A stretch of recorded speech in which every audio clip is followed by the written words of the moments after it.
महादेव चिंता करते हुए जा रहे थे कि श्री राम के दर्शन कैसे किए जाएं, जब श्री राम भी उसी वन में हैं और महादेव भी उसी वन में हैं। लेकिन जब सीता का हरण होता है और राम जी सीता के खोज में जंगल जंगल भटक रहे होते हैं, तो वो महादेव के सामने से उसी समय निकलते हैं और महादेव पुलकित हो जाते हैं, आनंदित हो जाते हैं, भाव विभोर हो जाते हैं अपने प्रभु को अपने सामने देखकर। जय सच्चिदानंद जग पावन, अस कही चले मनोज नसावन, चले जात शिव सती समेता, पुनि पुनि पुलकत कृपा निकेता। तो जगत के पवित्र करने वाले सच्चिदानंद भगवान की जय हो, ऐसा महादेव ने उनको देखकर बोला कि जगत को पावन करने वाले सच्चिदानंद भगवान, मतलब जो आनंद के भी आनंद है, जो परमानंद है, जो सच्चिदानंद है, उन भगवान की जय हो, जो सच्चा आनंद होता है। उसके अलावा सारे आनंद झूठे हैं। यहाँ तुलसीदास जी महादेव को लिखते हैं कि कामदेव के नाश करने वाले महादेव। यहाँ पे कामदेव की ज़रूरत क्या पड़ी? यहाँ कामदेव की ज़रूरत इसलिए पड़ी क्योंकि आजकल जो हमारे समाज में चल रहा है, ये सब यही बीज है। आप पूछोगे कैसे? जितने भी पाप हो रहे हैं, जितने भी महिलाओं से जुड़े अत्याचार हो रहे हैं, अधर्म हो रहे हैं, उन सब के बीज में काम ही तो है।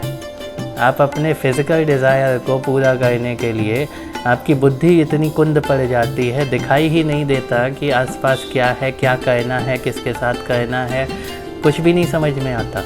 लोग तो बस कर डालते हैं, उसके बाद भले ही पछताते रहें कि यार सही किया कि गलत किया। तो ये काम वासना जो है, यही आज समस्या की जड़ है। और लोग क्यों करते हैं? क्योंकि उसमें आनंद आता है। उन्हें लगता है कि यही है जो है लाइफ में, और कुछ है ही नहीं इसके अलावा। तो दिमाग में यही चलता है, आज इसके साथ, कल उसके साथ, परसों किसके साथ। तो इसीलिए तुलसीदास जी ने लिखा है कि कामदेव को भस्म करने वाले, मतलब जिसने काम को ही जीत लिया हो, जो पता है, जिसको पता हो कि काम में वो आनंद नहीं है, जो जानते हो कामदेव को, उन्होंने उस पर विजय प्राप्त की हो और वो किसी को कह रहे हैं कि वो सच्चिदानंद हैं, मतलब वो सच्चा आनंद जो है। तो ये जो प्रेम है ना, ये ही सच्चा आनंद होता है। जो हवस होती है, ये आनंद नहीं होता। ये एक क्षण की बस ये है कि बिजली चमकी, बस काम ख़त्म। लेकिन प्रेम जो होता है उसमें कभी ख़त्म नहीं होता, वो तो बढ़ता चला जाता है। इसीलिए महादेव श्री राम को बोल रहे हैं कि ये सच्चिदानंद भगवान है जो पवित्र करते हैं जगत को। ये उल्टी सीधी कोई चीज़ नहीं है दिमाग की, कोई वासना नहीं है, कोई ऐसा नहीं है जिससे लगे कि ये दूषित कर रहा है समाज को। ये शुद्ध प्रेम है।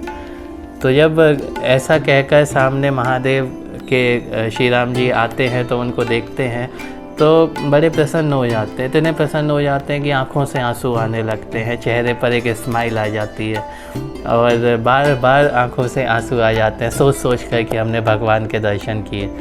तो एक कई बार होता है, आप मंदिर में जाओ, कुछ ऐसे आरती का टाइम चल रहा हो या ऐसा कभी भी हो जाता है, एक क्षण का होता है कि आप भाव विभोर हो जाते हो, आँखों से आंसू आ जाते हैं, भगवान दिखते हैं और कोई दिखाई ही नहीं देता।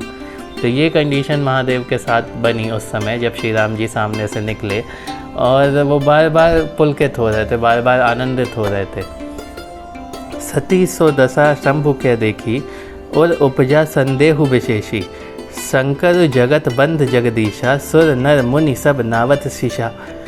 अब सती जी के साथ शिव जी ऐसी कंडीशन में चले जा रहे हैं, बार बार पुलकित आनंदित होते हुए, बार बार आँखों से आंसू आते हुए। तो सती जी के मन में संदेह घुस गया। क्या संदेह घुस गया? सती जी ये सोचने लगी कि महादेव जो है वो पूरे जगत के ईश्वर हैं, पूरे जगत के ईश्वर हैं। सुर नर मुनि, मतलब कोई भी है वो महादेव के सामने जो खड़ा है वो हाथ जोड़ के ही खड़ा होता है, उनको नमस्कार करके ही खड़ा होता है। और महादेव एक मनुष्य के सामने ऐसे सच्चिदानंद भगवान की जय बोलकर चले आए। तो ये बहुत बड़ा एक क्वेश्चन मार्क उनके दिमाग में बैठ गया। और जब संदेह बैठ जाता है तो ज्ञान का रास्ता बंद हो जाता है।